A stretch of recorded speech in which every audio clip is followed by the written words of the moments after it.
বিসমিল্লাহির রহিম।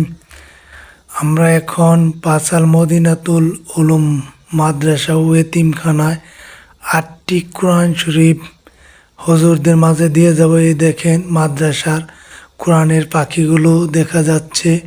ইনশাল্লাহ এদের জন্য 8টি কোরআন শরীফ আমরা দিয়ে যাব হুজুরের কাছে।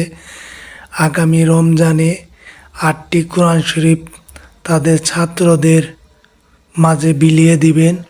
এই যে আমি, আমার এক বন্ধু সিদ্দিক এবং আমার আরেক বন্ধু যে শামীম হোসেন হুজুরদের হাতে তুলে দিয়ে যাচ্ছি 8টি কোরআন শরীফ সকল ছাত্রদের জন্য, কোরআনের পাখিদের জন্য এবং মানবতার হাতের সকল সদস্যের জন্য আপনারা দোয়া করবেন। আমরা যেন এরকম ভালো কাজ প্রতিনিয়ত করতে পারি এবং যারা যারা আমাদের সাথে সহযোগিতার হাত বাড়িয়ে দিতে চান আমাদের সাথে যোগাযোগ করতে পারেন। স্ক্রিনে আমাদের নাম্বার দেওয়া থাকবে। সবাই ভালো থাকবেন। আসসালামু আলাইকুম।